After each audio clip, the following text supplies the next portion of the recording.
Yaxşı. Daha əziz kilsə, əziz dostlar, əziz Məsihin bədəni, mən çox minnətdaram ki, həqiqətən bu günləri bizə belə bir gözəl vaxt verib. Biz burada yığışa bilmişik. Bizim Дорогая burada церковь, дорогие друзья, я очень рада, что Бог дал нам это время, когда мы можем быть вместе. və mən istərdim ki, bu 2-3 gün doğrudan da səmərəli vaxt olsun. Nəinki bizim gəzintilərdə və s. Я хочу, чтобы эти 2-3 дня были плодотворными не только в отдыхе. Niyə görə biz rus dilində tərcümə var? Çünki biz YouTube üzərindən bunu yayımlayacağıq və Перевод. daha çox Bakıda olan dostlarımız da baxa bilsin və xaricdə olan dostlarımız da ona görə. Перевод на русский для тех друзей, которые слушают онлайн и в Баку. İstəməzdim ki, təkcə bizim burada olan vaxtımız bu yaxşı şəkillər, gəzməklər, şəlalələr, bu xatirəmizdə qalsın təkcə.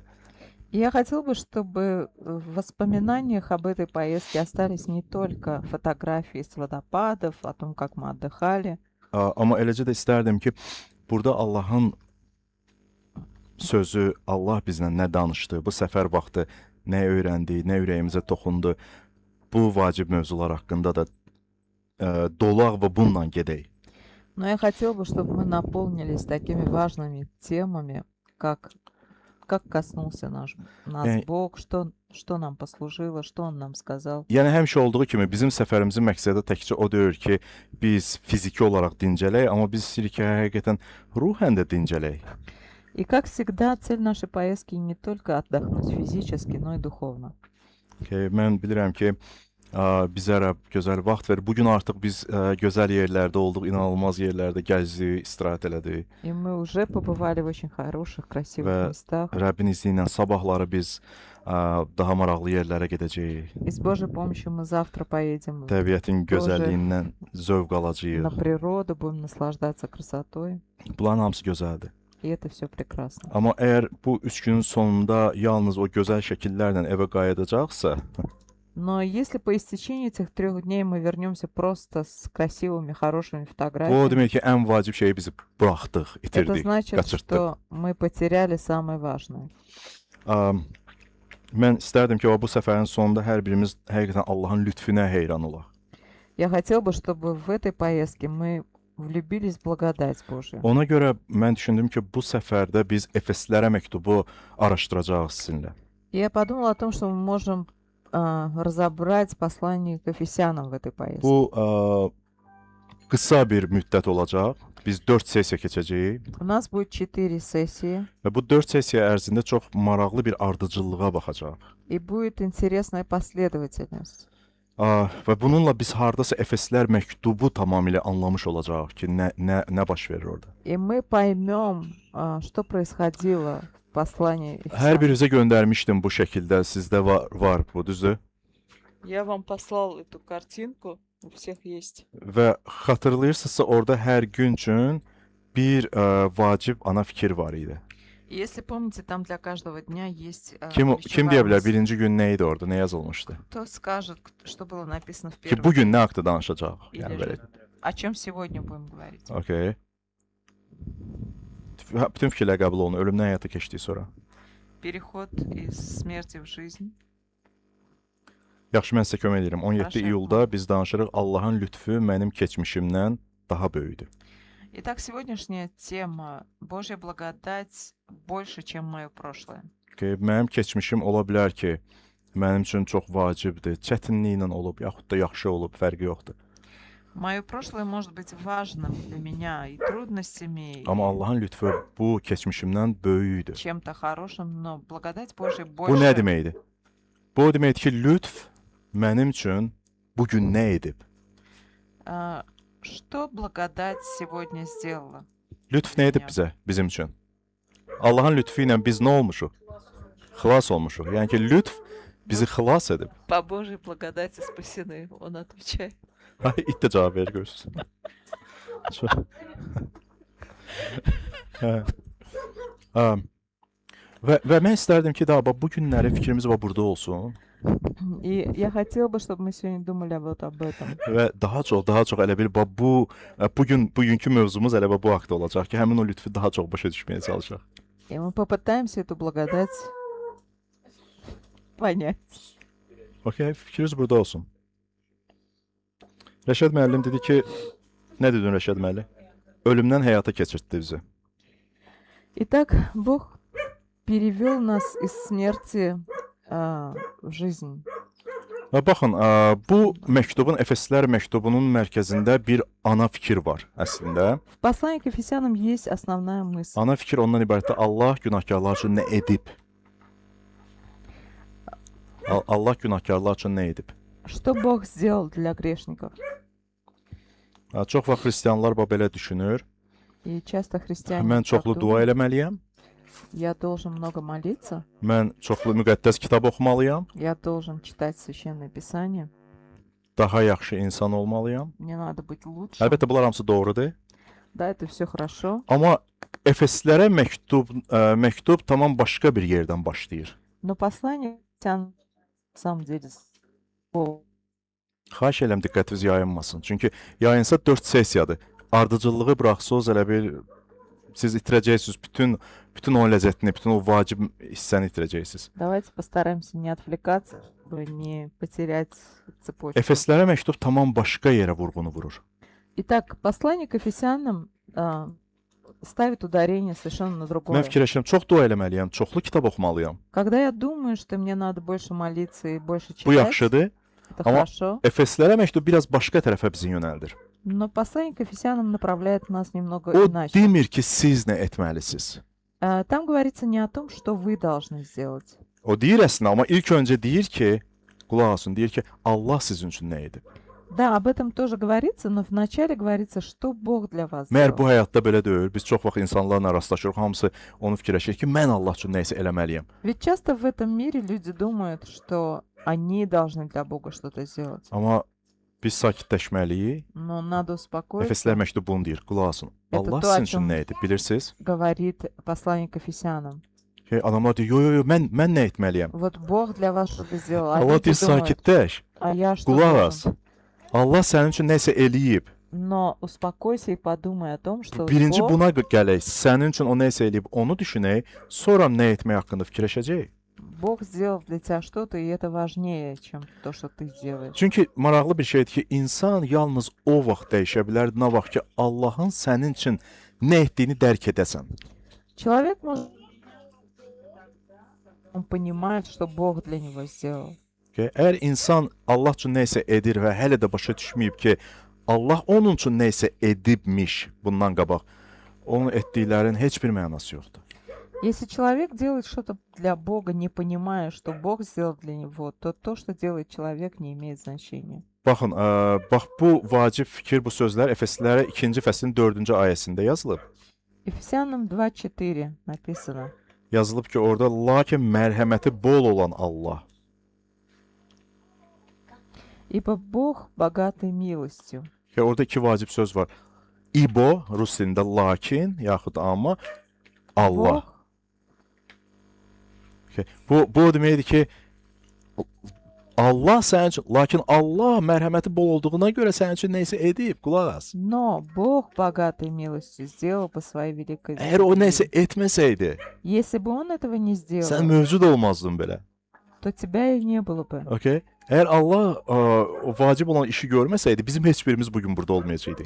Если бы Бог не сделал это важное что-то, то никого из нас здесь не было бы. Gəlin ikinci fəsildən, biz deməli başlayırıq sizinlə ikinci fəsildən. Bugünkü mövzumuz ikinci fəslin 1-ci ayəsindən 10-cu ayəsinə qədər olan parçadır. Сегодняшняя тема Ефесян 2 глава с Первое по 10. Первый Мы по идем 10 интенсивно стихи. немножко. Birinci 3 bəndi oxuyuram sizin üçün. Gəlin Итак, oxuyaq. первые 3 стиха давайте прочтем. Deyir ki, siz bir zamanlar rus dilində ehtiyac yoxdur, özünüz evdə oxuyarsınız. Siz bir zamanlar təqsirləriniz və günahlarınız üzündən ölüydünüz. Siz bu dünyanın gedişinə və havadakı olan hakimiyyətin, yəni indi Allaha itaətsiz insanlarda fəaliyyət göstərən ruhun hökmdarına uyaraq bu günahların içində həyat sürürdünüz. Hamımız bir zamanlar həmin insanlar arasında cismin və əqlin istəklərini yerinə yetirərək cismani təbiətimizin ehtiraslarına görə həyat sürürdük. beləliklə təbiətcə digər insanlar kimi Allahın qəzəbinə düçar idik. Və bu ayələri oxuyanda ilk baxışdan biraz çətin görünə bilər bizə. Эти первые 3 стиха могут показаться нам сложными, Amma Pavel bilərəkdən bu cür başlayır. но Павел намеренно начинает Niyə именно görə? так. Почему? Çünki əvvəlcə sənin xəstəliyinin nə qədər ciddi olduğunu sən anlamasan, Потому что если ты не осознаешь, насколько тяжелой болезнью болеешь, sən başa düşməyəcəksən ki, onun müalicəsi nə qədər vacibdir. ты не поймешь, насколько важно вылечиться. Həkim, sən həkimə kimə gedib burada? Кто здесь ходил по врачам? Kim getməyib ki? Hamımız Кто не getmiş. ходил? Həkimə Все ходили. gedəndə həkim bizə xəstəliyimizin Allah eləsin olmasın, amma ciddi olanda ciddiliyini göstərir. Göstərmək istəyir ki, bu çox ciddi bir şeydir səndə. Врач пытается нам донести, если болезнь у нас сложная. Bundan sonra sənin üçün həmin onun yazacağı müalicə, dərmanlar artıq dəyərli görünür. Çünki sən başa düşürsən ki, bunları qəbul eləməsən, sən məhv ola bilərsən. После осознания болезни нам его лечение и все это кажется уже нужным и важным. Və indi Pavel eyni şeyi eləyir. То же самое Павел здесь делает. Pavel istəyir ki, hər bir insan, hər birimiz, Efesdə olanlar, biz bu günləri başa düşək ki, insanın, bizim vəziyyətimiz nə qədər acınacaqlı idi, xəstəliyimiz nə qədər böyük idi. Павел хочет, чтобы мы и те люди, которые в Эфесе были, осознали свою Əgər biz серьезность своей болезни. bu xəstəliyin böyüklüyünü başa düşməsək, onda Allahın, Məsihin lütfünün də böyüklüyünü anlaya bilməyəcəyik. Не поняв величину своей болезни, мы не осознаем величину Божьей благодати. Bilirsiniz, günahın ən böyük nəticəsi nədir? Знаете, самый большой Kim deyə результат bilər? греха – Ruhani ölüm. духовная смерть. Ruhani ölüm. Bu günahın ən böyük nəticəsidir. Pavel deyir ki, siz ölü idiniz. Ölüm. Əslində düz deyirsiniz. Ölüm. Pavel deyir ki, siz ölü idiniz. Павел Düzdür? говорит, вы были мертвы. Diqqət edin. Demir ki, siz xəstə idiniz. Он не сказал, вы были больны. Demir ki, siz zəifləmişdiniz, zəif idiniz. Он не говорит, вы там Demir ki, ослабли azarlamışdınız və s. или приболели. Birbaşa Всё deyir, ölü idiniz. Он говорит, вы были мертвы. Okay, bu əməlli başlayır, bu baltan kökündən vurur ki, bilirsiniz, ölü idiniz siz. Он прям под корень все. Və bu müqəddəs kitabın insan haqqında verdiyi demək olar ki, ən dəqiq və ciddi bir diaqnozdur. Это самый серьезный и точный диагноз, который дает Писание о человеке. Nə deməkdir ruhani ölü olmaq? Что значит быть dуховно Bu мертвым? o demək deyil ki, insan nəfəs almır, Это не значит, что человек не və дышит yaxud da insan işləyə bilmir. или не может работать. Bu o deməkdir, insan Allahla münasibətdə ölüb. Это значит, что человек умер в отношении Yəni с Богом. onun Allahı sevmək gücü yoxdur. У него нет сил любить Бога. Ki öz gücü ilə o Allaha tərəf yaxınlaşa bilmir. Он не может своими силами приближаться к Богу. Bu söz ilk baxışda biraz belə ağır görünür. Кажется немного sложноватым, Amma тяжелым. Pavel istəyir ki, biz elə bil ümidsiz qalmayaq. Но Павел хочет, чтобы мы не оставались без O istəyir ki, надежды. Allahın lütfünü daha aydın başa düşək. Nə baş verdi? Он хочет, чтобы мы понимали яснее, что происходит. Dediyim kimi, xəstəlik nə qədər ciddi olsa, həkimin etdiyi iş də bir o qədər daha dəyərli görünür. Чем серьезнее болезнь, тем важнее работа Məsəl üçün врача. biz Sevil становится. xanımla söhbət eləyirdik. O deyir həkimə gələndə o qorxuda oturub belənçə həyəcanlıdır və həkim deyir ki, niyə belə oturmusan? Mən səni sağaldacağam. Düzdür, belə deyib də? Мы Düzdür. говорили с Севильханом о том, что она пришла к врачу и очень сильно переживала, и он спросил, почему ты так переживаешь? Niyə Я görə тебя o вылечу». narahat idi? O başa düşürdü, ciddi xəstəliyi var həyatında. Почему она переживала? Потому что была серьезная Və болезнь, ola bilər ki, xəstəliyin çox ağır nəticəsi olacaq. которая могла иметь очень Amma сложные. həkim nə yaxşıdır ki, onu Aslaşmayın. sakitləşdirir, deyir ki, başa düşürəm, amma Но narahat olma. врач ее Mən bilirəm успокоил nə etmək lazımdır. тем, что он знает, что с этим делать. Və artıq siz daha çox ona etibar eləməyə başlayırsınız. Bu sizə ümid verir. Вы начинаете Pavel ему eyni şeyi yazır. доверять и это дает надежду. Bir illüstrasiya kimi verim. Kimsə tutağım ki, dənizdə boğulur. Представьте себе, когда кто-то tонет, Artıq gücü tükənib də, bütün gücünü olub sizin həyatınızda belə. Məndə az И он qalmışdı, bir уже neçə dəfə olmuşdu, hə? Elə потерял bil все artıq sən силы, deyirsən ki, vəsə qurtardı, axırıncısıdır. когда кажется, что уже все. Əllərini belə qaldıra bilmirsən. Даже ruки поднять не может. Təsəvvür edin belə bir adam. Kim onu xilas eləyəcək orada? Кто может спасти такого человека? Öz gücü? Своими Yox, силами? qurtardı artıq. Artıq Не. yox. O Ancaq xilas edici gəlməlidir də. İndi biz Только спасатели должны его indi спасти. Pavel deyir ki, biz ruhan o cür vəziyyətdə И idik. вот Demək olar ki, axırıncı gücümüz yox idi, artıq gedirdi, artıq ölmüşdük hətta deyir. И то, о чем говорит Павел, что вот в этом состоянии мы были уже духовно мертвые, без сил совершенно. Əgər həyatımızda Məsih yoxdursa, Pavel deyir ki, onda biz ruhani ölüyük. Если в нашей жизни нет Христа, Və мы духовно мертвы. bu ona görə yazmayıb ki, insanı belə necə deyim, alçaltsın, aciz göstərsin. Alçaltsın, belə deyək. Onun üçün yazmayıb. Он не написал так для того, чтобы унизить O людей. sadəcə göstərmək istəyir ki, Allahın lütfü nə qədər böyükdür. Он просто этим хочет донести, насколько велика Божья благодать. Daha oxuduqca biz nə gördük burada? Gördük ki, günah bizi əsarətdə saxlayır.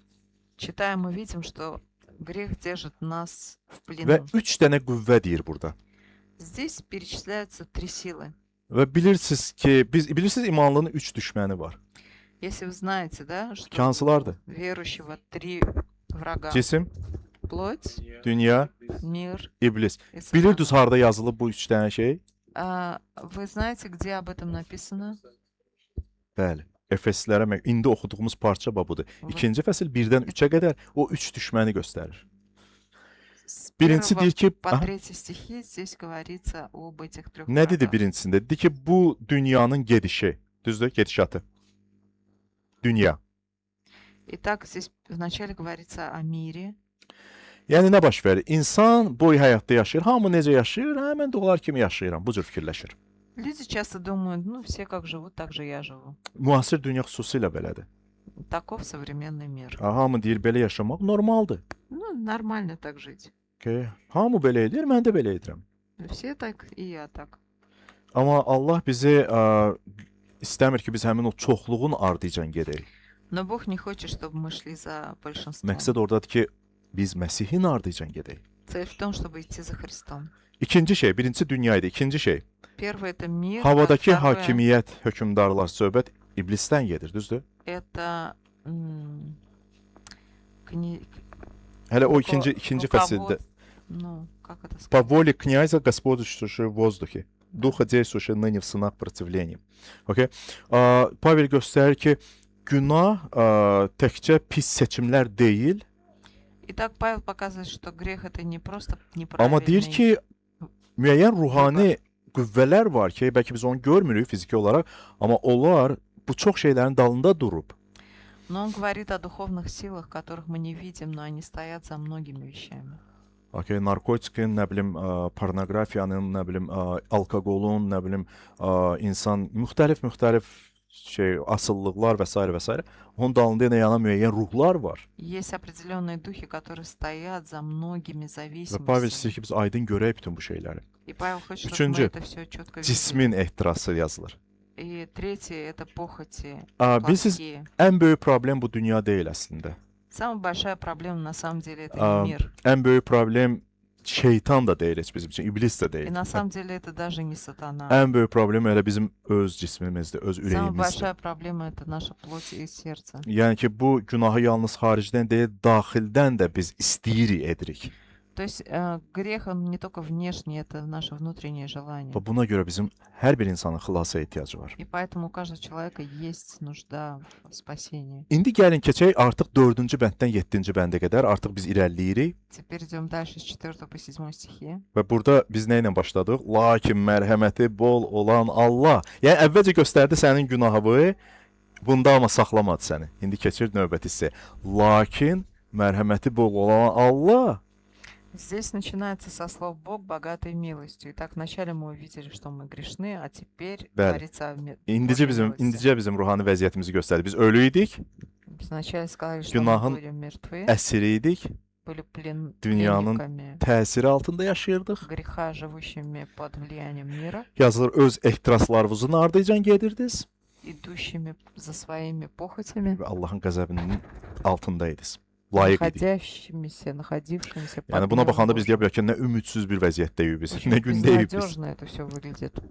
Amma əgər məktub burada qutarsaydı, doğrudan da dəhşətli bir şey olardı. Да, и действительно это было бы ужасно, если бы на этом все Nə yaxşı ki, 4-cü ayə var burada. Но есть 4 Lakin стих. Allah Bог lakin mərhəməti bol olan Allah. богатый mилостью. Düşünürəm ki, müqəddəs kitabda bundan daha ümidverici bir söz yoxdur yəqin. Я думаю, в Священном Писании нет ничего более Əgər və bu cümlə обнадеживающего. olmasaydı, lakin mərhəməti bol olan Allah, Если бы не было этого ümidimiz стиха, olmazdı dostlar. у нас не Bağışlanma было бы olmazdı. надежды, не было бы прощения, Kilsə olmazdı. не было Bu axşam церкви, burada biz olmazdıq dostlar. нас не было бы здесь. Ya, elə bir bütün müjdə bu fikrin içindədir. Lakin mərhəməti bol olan Allah. Bu müjdədir.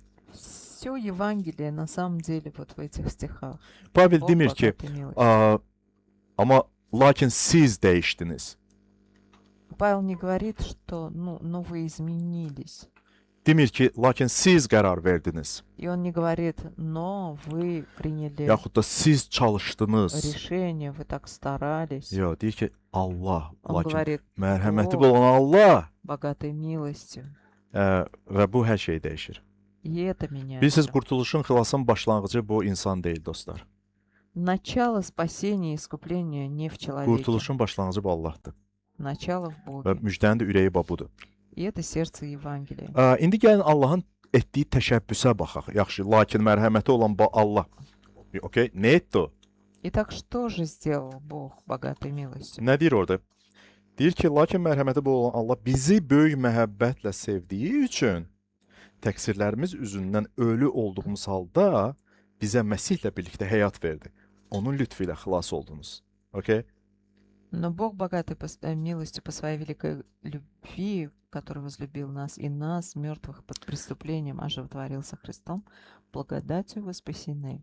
Pavel demir ki, Allah bizi sevməyə başladı. Çünki biz başladıq yaxşı oğlan olmağa, biz Здесь dəyişməyə başladıq. не говорится о том, что Бог полюбил нас, потому что мы стали такими хорошими. Əksinə deyir ki, biz hələ ölü idik, ölü vəziyyətdə idik, o pozisiyadaydıq. Но здесь говорится, что Он полюбил нас, мертвых по Yəni Allah bizi преступлениям. ən yaxşı halımızda deyil, ən aciz halımızda seçib. То есть Bilirsiniz?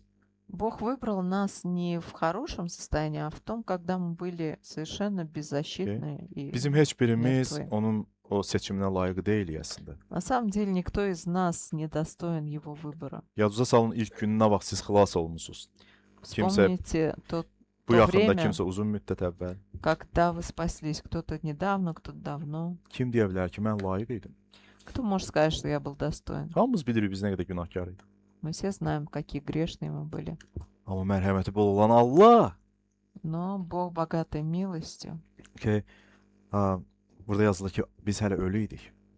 Здесь говорится, мы были mертвы. Bu valideyn sevgisinə daha çox oxşayır. Bu ondan da üstündür, dostlar. Это похоже на родительскую любовь, но это выше его. Okay. Valideyn öz övladını sevir Родитель любит rебенка, və övlad da onun məhəbbətinə cavab verir. и ребенок откликается на его любовь. Bizimsə vəziyyətimiz Allahın məhəbbətinə cavab verə biləcək hayda da deyildik. Yəni ölü idik yazılır. А мы были в таком состоянии, что мы даже откликнуться не могли, мы были mертвы. Amma yenə də o bizi sevdi. Но Бог Və нас возлюбил. lütf budur. И это и есть благодать. Yazılır ki, mərhəmətdə zəngin olan, yəni mərhəməti zəngin olan Rəbb. Говорится, Бог богатой милостью. Pavel maraqlı bu sözü istifadə eləyir. O demir Pavel- ki, Allahın mərhəməti var. Павел не говорит, что у Бога есть милость. O deyir ki, nəinki var, zəngin mərhəmətdir bu. Это не просто есть mилость, а то, что Он богат. Bilirsiniz, милостью. insanların sərvəti olur da, kiminsə kapitalımız olur da, kimində çox, kimdə az. Yəni müəyyən bir sərvət olur.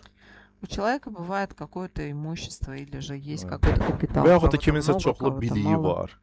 Или кто-то много Və знает. yaxud da kiminsə çoxlu nüfuzludur, adamdır, nüfuzu var. Или кто-то влиятельный. Amma Allahın zənginliyi nədədir? Но в чем богатство Бога? Bizim zənginliyimiz puldadır, gücdədir, nüfuzdadır. Наше богатство это в деньгах, Allahda mərhəmətdədir. во влиянии, а у Бога в Deyir, милости. Allahsa mərhəməti bol olan Allah. O Bu onda Bog zəngindir. O pulda yox. Baxmayaraq ki, Богат не o деньгами, Allahdır. Он богат милостью. Və bu nə deməkdir, dostlar? Что это значит, O demək ki, друзья? onun mərhəməti heç vaxt tükənmir. Это значит, что Его милость никогда Окей. не иссякает. Sənin günahın Allahın mərhəmətindən heç vaxt böyük ola bilməz. Твой грех никогда не может быть больше. Sənin keçmişin Allahın lütfündən heç vaxt böyük ola bilməz. благодать милости Божией, и твое Sənin прошлое не может быть больше Его благодати. uğursuzluqların Allahın sevgisini heç vaxt tükəndirə bilməz. Твои неудачи не могут ну, привести к тому, что Он иссякнет, Божья любовь. Biz ölü idik, amma dirildik. Мы были mертвы, но ожили. Bir illüstrasiya deyim, tam ki, uşaq gəlir evdə, evin ən yaxşı, nə bilim, vazasını vurur, yerə salır, sındırır. Если ребенок разбил самую лучшую вазу в Və доме, təbii ki, qorxusundan qaçıb tez gizlənir. конечно же, он pойдет и Düşünür ki, спрячется, atası bunu bilsə, ya anası onu bilsə, yəni cəzalandıracaq, потому qorxu. что он думает, что родители его накажут, если Onu qəbul узнают, etməyəcək. не примут его. Amma valideyn görür onu. Но родители это Valideyn gəlir, видят, qucaqlayır övladını. родитель обнимает ребенка Deyir ki, bilsən nə var? Mən bilirəm ki, o vaza qırıldı. и говорит, я знаю, что ваза Amma сломана, sən mənim övladımsan. но ты мой rебенок. Okay. O səndən bahalı deyil, dəli deyil. Ваза не дороже Və тебя. Allahın günaha olan münasibəti bax belədir. И таково же отношение Бога к греху. Və ona görə o günahın cəzasını öz üzərinə götür, Məsihin üstünə qoydu. И поэтому Он возложил наказание за qəbul грех elədi. на Христа. Sən vazanı sındırmışdın. Ты O сломал sındırmamışdı. вазу, Amma не o səni Иисус. qəbul elədi. Dedi ki, eybi yox, mən səni sevirəm. Но Amma Он тебя принял и сказал, я Günahın da люблю тебя. cəzasız qalmadı. Əvəzinə öz övladını verdi. Məsih öldü ona görə. И грех не остался наказанным. Иисус Bu понес onu göstərir ki, наказание. Allahın məhəbbəti bizim nə bilim performansımıza, bizim etdiyimiz o uğurlarımıza bağlı deyil. Итак, Божья любовь не связана с нашими показателями, нашими удачами, O успехом. Məsihdə bizə həmin o ata sevgisini göstərir. Он во Христе показывает нам Божью Və любовь. nə edir? Yazılıb bu bənddə. Kimdə Bibliya var? Bibliyanızı oxuyun. Deyir ki, bizi Məsihlə birlikdə diriltdi. Amin. Halleluya. И Он Deməli 5-ci bənddə. И нас, мертвых по преступлениям, оживотворил со Христом. благодатью вы спасены. Да. Воскресил с Ним, посадил Və на bilirsiniz, небесах во Məsihlə Иисусе birlikdə Христе. diriltdi sözü bu ifadə demək olar ki, Efeslilər məktubunun açar fikirlərindən biridir. Воскресил нас с Иисусом Христом. Это ключевая мысль Евангелия. Hər şey Məsihlə baş verib. Ona Всё bağlanıb. произошло со Христом. Yəni biz связано tək с... başına dirilməmişik. Мы не сами по себе Biz öz оживились. gücümüzlə dəyişmirik. Мы меняемся не по своей, Biz Məsihlə həyata gəlirik. не по своему желанию, но мы Necə ki приходим. Lazar elə bil yadınızda da ölmüş deyə İsa gəldi. Ona dedi ki, Lazar çıx oradan qəbirdən, düzdür? Помните, когда Лазар умер, Иисус пришел и сказал, изыди, и тогда он вышел из Bu гроба. elə olmadı ki, Lazar ölmüşdü. 3 gündən sonra dedi ki, əbi üstünə var, bezdimi burada oturmaqdan çıxıram. Это не так, что Лазар умер, а потом сказал там через несколько дней, что ну ölüydü, все, o мне çıxa bilmirdi надоело oradan. тут сидеть, я выйду. Məsih gəlir, onu Нет, он çıxardır был oradan. мертв, но его Иисус вытащил из могилы. İsa onu çağırır oradan. Иисус его позвал. Və eləcə də Allah bizi ruhani həyata çağırır. И также Бог призывает нас к духовной жизни. Dostlar, bu bizi necə deyim, təvazökar edir, həm də ümid verir. Это нас смиряет и дает надежду. Çünki xilasın əsası bu mənim gücüm deyil, dostlar, bu Allahın Потому qüdrətidir. что основа спасения это не мои силы, это Və Господь. budur, deyir ki, dalında deyir, onun lütfü ilə xilas oldunuz. И благодатью вы спасены, дальше Və говорится. elə bir sanki Pavel bütün o fikrini saxlayır və birdən deyir, lütflə xilas oldunuz. Он все свои мысли сводит к тому, что вы спасены по благодати. Elə bir sanki elə bir bunu unutmaq istəmir. Он хочет этого не забывать. Okay. İnanırsınız, və bu 5-ci bəndin axırında onun lütfü ilə xilas oldunuz. Bu demək olar ki, hələ bir o məktubun bir cümləyə ürək döyüntüsüdür. И вот это Ürəkdən. одна фраза, это как сердцебиение всего послания. Nədir lütf? Что такое благодать? Qazanmadığımız hədiyyədir, düzdür? Это дар, который мы не заслуживали. Lütf layiq olmadığımızı almaq deməkdir. Это то, что мы получаем, Biz də то, cəzaya чего мы layiq idik, не заслужили. amma Allah bizə həyat verdi. Бог дал нам жизнь в то время, как мы заслуживали наказание. Qəzəbə layiq idik, Мы были достойны amma gнева, Allah bizi övlad etdi. но Бог сделал нас Biz своими ölü детьми. idik, Мы были мертвы, Allah bizi diriltdi. Bог нас Və bu оживотворил. lütfdür.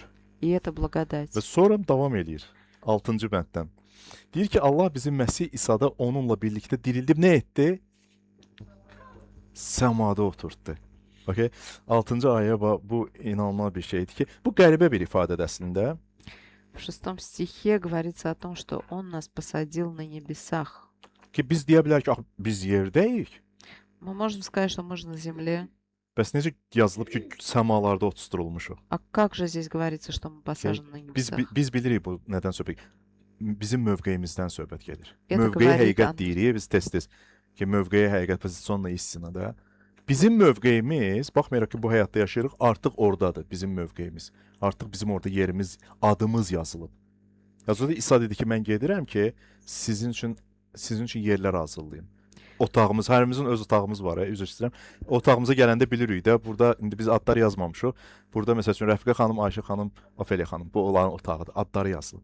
Vəssalam. Mən artıq o otağa girmirəm çünki onun adı var orada məsəl üçün. Qısaca olaraq bəlkə laydı. Да, то есть мы посажены на небесах позиционно. Və bizim vətəndaşlığımız artıq dəyişib bu И deməkdir. наше гражданство уже другое. Biz yalnız bu dünyanın insanları deyilik. Мы не просто жители этого мира. Yazıdır ki, biz Allahın padşahlığının vətəndaşlarıyıq. Мы граждане. Əgər sizdən soruşsaq, neçə dənə qражданствовunuz var, vətəndaşlıq, 100% 2 dənə deyə bilərsiniz. У нас En azı есть iki как минимум 2 гражданства. Kimdə Еще 2 и dənəsi 3 божественное. deyə bilər? Hə. Məsələn, Azərbaycan vətəndaşlığı və göylərin vətəndaşlığı. Небесное и Bu азербайджанское. ruhani həqiqətdir. Biz indi zarafat eləyirik, Это духовная истина. amma yazı deyir ki, sizin vətəndaşlığınız göylərdəndir. И Писание говорит об этом. Ona görə də həyatımızın mərkəzi dəyişməlidir dostlar. Поэтому центр нашей жизни должен Artıq быть изменен. hər qərarı bu dünyanın dəyərlərinə görə yox, amma Məsihin padşahlığına, Məsihin hökmdarlığına, onun suverenliyinə əsaslanaraq verməliyik. И принимая решение, мы должны думать не по-мирскому, а основываясь на Okay. Nəhayət божественных gəlirik истинах. 7-ci ayəyə. Итак, 7-ci ayədə nə deyirdi ki? 7 стих. Allah niyə bütün bu şeyləri etdi ümumiyyətlə? Почему Бог все это сделал? Deyilir ki, 7-ci bənd, bunu Məsih İsa'da bizə etdiyi xeyirxahlıqla lütfünün hədsiz zənginliyini gələcək dövrlərdə də göstərmək üçün edib. Дабы явить в грядущих веках преизобильное богатство deməkdir благодати bu? своей. Nə deməkdir bu? Allahın məqsədi yalnız bizi xilas etmək deyil. Цель Бога не просто спасти Əgər нас. kimsə düşünür ki, Allahın məqsədi təkcə bizi xilas etməkdir, təəssüf. Allah daha böyük bir şey düşünür bizim üçün. Бог на самом деле думает о большем для нас. Allah istəyir ki, onun lütfünün gözəlliyini anlaya bilək. Он хочет, чтобы мы понимали красоту Его Biz благодати. xilas olandan sonra hər şey başlayır. Все начинается только после того, как Kimsə мы fikirləşir ki, спаслись. xilas olduq, hə, şükür Allaha, indi otura bilərik, xilas olduq da. Многие думают, что ну я вот спасся, Yox, и Allah все bu cür хватит. işləmir. Allah əksinə səni xilas etmək bu bir start nöqtəsidir. Sən indi başlayırsan hələ həyata. Спасение это на самом деле только старт, это только начинаешь жить. Öz lütfünün gözəlliyini göstərmək istəyir. Başqa sözlə desək, И Бог хочет явить нам красоту своей sənin благодати. həyatın Allahın lütfünün nümayişidir. Твоя жизнь становится проявлением Божьей благодати. Yəni insanlar sənin həyatına baxanda Allahın lütfünü görməlidir. Люди должны видеть Божью благодать, глядя на твою Deməlilər ki, жизнь. bu insanın həyatını Allah dəyişib. Они должны сказать, вот жизнь этого человека Бог поменял. Və bu gün hər birimiz gəlin özümüzə sual verək. И давайте вот зададимся вопросом. Mən öz hələ də Allahın məni yaxşı olduğuna görə qəbul etdiyini düşünürəm, yoxsa Allahın lütfüne görə qəbul olunmuşam? Итак, я принят, потому что я хороший, или принят по Божьей благодати? Hələ də mən keçmişimin o yükünü daşıyıram, yoxsa Məsihin lütfüne görə yaşayıram? Несу ли я все еще на себе бремя прошлого, или же я живу по Allah mənə благодати qarşı bu Божьей? qədər mərhəmət göstərir. Mən başqalarına qarşı o qədər mərhəmət göstərirəmmi? Бог столько милости мне проявляет, а проявляю ли я милость к другим? Nə deyir? Lütflə xilas oldunuz. И вы спасены по благодати. Gəlin говорит indi Иисус. baxaq, keçirik 8-ci ayədən, artıq axırıncı hissəmizdəyik. 8-dən 10-a qədər. Bu gün buna baxacağıq. И Birdən artıq biz gələ gəlirik, Pavel nə demək istəyir onu görürük. İndi çatdıq 8-dən 10-a qədər bu qızıl bəndlərdir. Итак, последний отрывок это 8-10, с 8 по 10 это ключевые золотые Elə bil стихи. bayaqdan Pavel dediklərini bir cümlə ilə artıq yekunlayır, nöqtəsini qoyur. Это как подытоживает все, что Павел сказал. Deyir ki, çünki iman vasitəsilə biz bu bəndləri tez-tez istifadə edirik. Эти стихи мы часто используем. Çünki iman vasitəsilə lütflə xilas oldunuz. Bu sizin nailiyyətiniz deyil, Allahın hədiyyəsidir. Əməllə deyil ki, heç kim öyünə bilməsin. Çünki biz Allahın yaratdığı əsərlərik, əvvəlcə hazırladığı yaxşı əməllərinə görə həyat sürmək üçün Məsih İsa'da yaradılmışıq. Rus dilində zəhmət olsa özünüz baxarsınız. Əgər kimsə səndən soruşsa, xristianlığın ürəyi nədir? Если кто-то спросит тебя, в чем Göstər сердце bu ayəni. христианства, ты можешь показать Bax, bu этот стих. burada müjdənin mahiyyəti yazılıb. Bax, bu Здесь üç суть bənddə. Евангелия в этих 3 стихах. Birincisi, xilas Allahın hədiyyəsidir. Итак, спасение это дар Pavel Божий. demir, xilas bu məvacib kimi idi. Sən işlədin, Allah da əvəzində ayın axırında bu sənə bu xilası verdi. Elə deyil. Павел не говорит, что это как зарплата, вот это спасение как зарплата, ты его Павел работал bu и hədiyədir. заработал. Sən onu qazana bilməzsən, nə işləsən də belə qazana bilməzsən. Bu Павел hədiyyədir. говорит, ты не можешь его заслужить, даже будешь, если Maaşı работать. işlədiyin üçün alsan, Если зарплату ты получаешь за hədiyyə свою isə sənə bu работу, kimsə səni sevir və onu hədiyyə edir. а подарок это кто-то любит тебя и дает тебе в дар. Təsəvvür et kimsə sənə ad günündə hədiyyə gətirib sənə də ona pul uzadırsan. Представьте, кто-то Ne baş дал вам verir? подарок на день rождения, а ты протягиваешь ему деньги. Bu artıq hədiyyə olmaz. Düzdür? Bu hədiyyəyə kim ki pul verir? Кто платит за подарок? Eləcə də Allahın xilasını biz yalnız yox, yaxşı əməllərlə ödəməyə çalışsaq, Если мы будем пытаться делами завоевать onda спасение, lütf anlayışı olmur. Mənasını itirir tamamilə. тогда понятие благодати теряет смысл. Yazıda başqa yerdə Pavel deyir ki, əgər əməllərlənsə onda lütf nədir? Lütflənsə onda nə edirsiniz? Əməl nədir? И Павел говорил об этом, что если спасение по благодати, то зачем дела, а Allah если есть дела, xil- зачем Üzr istəyirəm. нужна благодать? Allah xilası satmır. Бог не продает спасение, Okay? Allah onu xilası verir. Он его дарит. Okay? Dində elə görünür ki, Allah nəyisə satmaq istəyir. В религии выглядит так, как будто Okay? Sən Бог onu что-то bunu хочет продать. etməlisən. Вот ты должен сделать это, сделать то, Okay? Yəni işləməlisən. ты должен работать. Ayın axırında məvacib bilinmir nə qədər olacaq. Ola bilər indi, amma nəysə olacaq yəqin ki. А в конце Mərhəmətli Allah месяца nəysə будет edəcək. Yox, какая-то там зарплата. Allah bunu verir, hədiyyə kimi verir. Нет, Бог дает это когда İnsan xilası qazanmır. мы не заслуживаем. Təsəvvür edin, dilənçi Своё küçədə spasение. oturub çörək diləyir. Если нищий просит милостыню, Və bir nəfər də ona gətirir, o çörək verir. и кто-то приносит ему хлеб, O dilənçi o çörəyi qəbul edir. нищий, он просто принимает этот İndi хлеб. sual, çörəyi qazanan dilənçidir? То есть этот nищий заработал этот хлеб?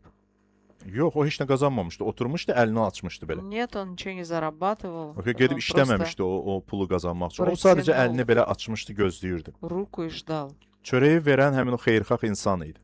А добрый человек просто dal ему хлеб, Dilənçi sadəcə onu qəbul etdi. а нищий его просто принял. Yəni bizimlə eyni şey baş verdi. Biz xilası qazanmamışdıq. Это то, что с nami произошло. Okay? Biz oturmuşduq, əlimizi açmışdıq Мы belə. не заслужили Yaxşı halda. спасения, Allah xilası bizə hədiyyə kimi verdi. но Бог dal его как Ona дар. görə deyir ki, davam edib deyir ki, əməllə deyil ki, heç kim öyünməsin. И поэтому говорится, что не по делам, чтобы никто не хвалился. Niyə Allah Allah xilası lütflə verdi? Почему Бог дал спасение по благодати? Çünki səmalarda heç kim deməyəcək ki, mən digərindən yaxşı idim. И чтобы на небесах никто не сказал, что я был Heç лучше kim deməyəcək ki, кого-то. mən daha ağıllı idim, ona görə məni И там никто не скажет, что я был qəbul умнее, etməliydin. поэтому я вот Heç kim здесь. deməyəcək ki, mən daha salih idim. Никто не скажет, что я был более Yəni, праведный. hamımız eyni mahnını oxuyacağıq. Мы все будем pеть одну и ту же песню. Quzu layiqdir. Агнец Məsih достоин. layiqdir. Mən layiq deyiləm. Христос Мессия достоин. лайк. Не я, Он. Və bilirsiniz, bunu başa düşəndə bu kilsədə də bizə təvazökar olmağı öyrədir. Это делает нас смиренными. Понимание этого Biz делает başa нас düşürük ki, смиренными. biz bir-birimizdən üstün deyilik. Мы осознаем, Mən sizdən понимаем, üstün deyiləm. Siz də что məndən üstün deyilsiniz. никто не лучше, не выше другого. Hamımız eyni çarmıxın önündə dayanmışıq. Hamımız günahkar idik. Но мы все стоим перед одним крестом, и все грешны. Fərqimiz bizdə olan o fərqi yaradan bizim yaxşı əməlimiz, pis əməlimiz. Yəni bu mövzu deyildi. Allahın lütfü. Cavab Allahın lütfüdür. То есть тема не в том, что кто-то лучше, кто-то выше, но благодать Божия. Вот в чем Allahın суть. lütfü bizi demək olar ki, eyni müstəviyə qoyur. Божья благодать Mən yaxşı Как бы oğlan idim, sən pis oğlan idin. ставит нас на одну Daha doğrusu плоскость. belə deyək. Mən biraz pis oğlan idim, o birisi lap pis oğlan idi. То есть, предположим, я был плохим, а тот был еще хуже. Allah deyir, uşaqlar, bir dəqiqə dayanın. И Бог говорит, İkimiz də подождите, günahkar idik. İkimiz вы də pis были oğlan idik əslində. Yaxşı, pis. одинаково как бы плохие, скажем так. Okay, mənim lütfüm. Ну, есть моя İndi благодать. gəlin baxaq, lütf bizə verildi. Allahın lütfü ilə xilas olduq. Bu bizdə passivlik yaratmalıdır. Итак, мы спасены по благодати. Mən çox vaxt Должно ли это создавать в нас eşitmişəm bu sözü ki, пассивность? əgər sən indi lütflə xilas olmusan, belə çıxır ki, onda indi kef eləyə bilərsən də, lütflə xilas olmusan. Я часто слышу такое мнение, что ну ты спасен по благодати, теперь ты можешь делать, что Necə хочешь. yaşamağımın deməli onda fərqi yoxdur da. И belə. получается, что совершенно без разницы, как я теперь живу. Yox, Pavel belə düşünməyə bizə imkan vermir burada. Нет, Павел нам не дает так Ona görə думать. 10-cu ayə yazılıb burada. Поэтому есть Və nə 10 deyir orada? стих. Deyir, çünki biz Allahın yaratdığı əsərlərik. Əvvəlcədən hazırladığı yaxşı əməllərinə görə həyat sürmək üçün Məsih İsa'da yaradılmışıq. Ибо мы его творение, созданы во Христе Иисусе на добрые дела, которые Бог нам предназначил исполнять. Yəni Allah bizi yaradıb ki, biz Məsihdə yaxşı işlər görək. Xilas Oh. olandan sonra biz yaxşı işlər görək. Бог создал нас для добрых дел. Və Yunan dilində gözəl ifadədir bu sözü. Poema sözüdür. Əsərlərik sözü. И слово творение на греческом произносится как поэма Okay. Başqa sözlə sən Allahın şah əsərsən. Şah əsərsən, bəli. или как лучшее Yəni Allah səni творение. təsadüfən yaratmayıb. То есть ты не просто так Yəni случайно o sənin создан. həyatını məqsədli şəkildə On- qurur. Он строит твою жизнь с İndi gör nə целью. yazıb. Deyir Allah bizi nə üçün xilas edib?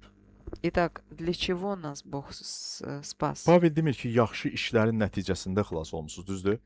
Здесь не говорится, что вы из-за добрых дел Deyir ki, спаслись. yaxşı işlər üçün xilas olmusunuz. Но он говорит, вы спаслись для Ферqi добрых görürsün. дел. Видите Pavel разницу? demir ki, siz yaxşı işlər etdiyinizə görə bunun nəticəsində xilas oldunuz. То есть спасение не результат наших добрых дел. Amma o deyir ki, yaxşı işlər xilasın bəhrəsidir, nəticəsidir. А добрые дела являются с Yani результатом спасения. Başqa cür desək, alma ağacı alma vermək üçün alma ağacı olmur. Яблоня становится яблоней не для того, чтобы нести плоды яблок. O alma ağacı olduğu üçün alma verir də, elə deyil?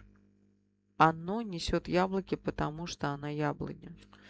Eləcə də xristian yaxşı iş görərək Məsihə aid olmur, dostlar. Или же христианин не становится Христовым из-за своих добрых дел. Əksinə Məsihə aid olduğu üçün yaxşı işlər görür. Но он делает добрые дела, потому что он Христов. Dostlar, bu səfərlə əlaqə. O nəsə görür yəqin orada həşəratlar onun üçün hürür. Bu səfərlə gəlin bitiririk artıq. Bu səfərlə bir əlaqəli. Mən istəyirəm ki, bu 3 gün ərzində praktiki olaraq yaşaya bilək. Я хочу, чтобы эти 3 дня мы практически это все Bu переживали. eşitdiyimizi, bu gün eşitdiyimizi praktiki yaşaya bilək. Все, Lütfü что bu мы сегодня həftə yaşaya слышали, bilək. чтобы мы проживали эту Bir-birimizə diqqət благодать, göstərəcəyik. чтобы проявляли внимание Kimsə друг другу. yorulubsa yükünü daşıyacağıq, dostlar. Если кто-то устал, мы будем носить его бремя. Kimsə tək qalsa yanına gedəcəyik. Если кто-то одинок, мы к нему пойдем. Okay. Bunları Allahın sevgisini qazanmaq üçün etmirik. Мы делаем это не для того, чтобы Çünki artıq onun заслужить sevgisini almışıq. Божью любовь. Мы уже ее получили. Bunu sadəcə onun lütfündə cavab olaraq edəcəyik. Но мы делаем это в Okey. ответ на его Mən любовь. əgər bayaq baxırdım ki, o səfərə gedəndə uşaqlar kömək eləyirdilər. O kəslər üçün ki, çətindir getmək. Ona görə etmirlər ki, nəysə qazansınlar, amma artıq qazanıblar və bunu sevinərək kömək üçün eləyirlər. И в нашей вот сейчас поездке он я да. видел, как ребята помогают тем, кому трудно. И они не делают это, чтобы Mən istəyirəm ki, что-то bizim həyatımız belə заслужить, но olsun. потому что они уже imеют эту ki, любовь. biz Allahın lütfünə cavab olaraq edək etdiyimizi. И я хочу, чтобы наша жизнь была такой, чтобы мы делали что-то в ответ на любовь Божию. Beləliklə, bu axşam Efeslər məktubu bizə 3 böyük həqiqət öyrətdi. Итак, этим вечером мы Cəmləyib deyirəmsə узнали axırını yadda qalsın. 3 Yatanda yuxuda важные görərsən. истины. Birincisi, Первое. biz özümüzü xilas edə bilməzdik. Мы не могли себя спасти сами, Niyə? Çünki ruhan ölü idik. потому что были mертвы духом. İkincisi, Второе. Allahın mərhəməti bol olan Allah bizi Məsihlə birlikdə daha doğrusu diriltdi Бог богатой милостью оживотворил нас со Христом, və bu Allahın lütfüdür. и это Его благодать. Və üçüncüsü, Третье. Allah bizi sadəcə bağışlamaq üçün yox, amma öz izzətini əks etdirən bir həyat yaşamağımız üçün yaratdı. Deməli, Allah bizi sadəcə bağışlamaq üçün Бог xilas создал, etmədi, yaratmadı. создал и спас нас не просто для того, чтобы простить, Amma məqsəd onda idi ki, biz xilas olandan sonra biz onun izzətini ətrafımızdakilara göstərək. но цель в том, чтобы после спасения мы могли являть Его славу другим. Ona görə dostlar,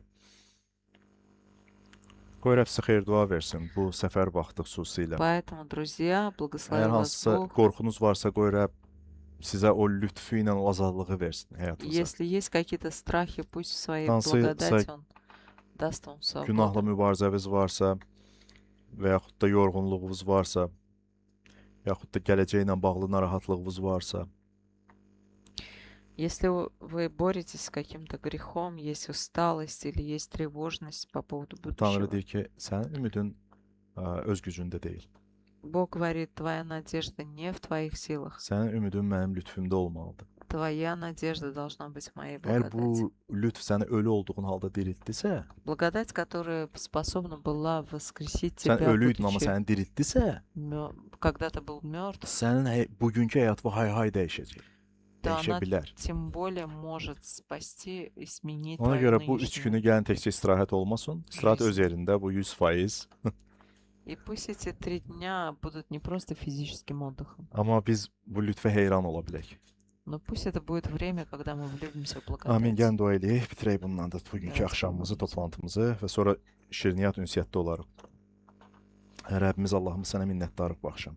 Дорогой Господь, благодарим Тебя этим вечером. Minnətdarıq ki, öz gücümüzlə yox, Məsihdə göstərdiyin o sonsuz lütfə görə qəbul etmisən bizi. Мы благодарим за то, что Ты спас нас по Божьей благодати. Ruhan ölü idik, amma sən bizi diriltdin. Когда мы были mертвы духом, но Ты нас Ümidsiz оживотворил. idik, amma bizə ümid verdin. Мы были без надежды, но Ты дал надежду. Günahın əsarətində idik, bizi azad etdin. Мы были в плену греха, Ты освободил нас. Öyrət bizə bu səfər boyu bir-birimizə o lütfü göstərək. Научи нас проявлять благодать друг другу. Münasibətimizdə, В нашем отношении, məhəbbətdə, нашей любви, xidmətimizdə, təvazökarlıqda, смирении или скромности в своей ki, служении. söhbətlərimizdə, В том, что мы говорим, qoy həmin o hikmət hər bir işimizdə Məsihin bir ətri hiss olunsun. чтобы аромат Христа был во всем, что мы делаем. Rəbb, qoy bu 3 gün ərzində sadəcə fiziki yox, amma ruhən yenilənək. И дай нам обновиться не только физически, но и духовно. Ki, evlərimizə sadəcə əvvəl kimi yox, amma sənin kəlamının dəyişilmiş ürəklərlə qayıdaq. Чтобы мы могли вернуться с обновленным сердцем. Və qoy bütün izzət də yalnız sənə məxsus olsun. Пусть вся слава будет Твоя. İsa Məsihin adıyla dua edirik. Во имя Иисуса. Amin. Аминь. Deməli, qısa sabahın anonsu. Sabah saat 8-də biz buradayıq, yeməkdən qabaq. Belə? Yox, gedirik də. Okay, Так, sabah saat завтра утром 8-də. в 8 мы здесь. 8-də də düzdür. 8-də səhər ibadəti. Bugün kimi biz ilahilər У нас oxuyacağıq будет утром və поклонение. bu mövzunun dalı gedəcək. Dalında nədir? И будет продолжение этой темы. Что Allahın там məni дальше? çağırdığı həyata layiq yaşamaq istəyirəm. Я хочу жить жизнью достойной Qısa olacaq. той, который призвал меня Бог. Yeməkdən qabaq 4-cü fəsil 1-ci bənddən 6-cı bəndə qədər baxacağıq. Так, 4 глава с 1 по 6 стихи. Yaxşı? Sabah 8-də buradayıq. İndi çayımızı zadımız içək, amma Сейчас у нас будет чай. sabahları o aşağıda olan evdə olanlar lütfən 8-ə qədər burada olun. 8-ə 5 dəqiqə ən Пожалуйста, gec. без 5 8. 8-də bəli, yemək 9-da olacaq. Biz 8-də, amma Завтрак в gecikməyək. 9, сборы в 8.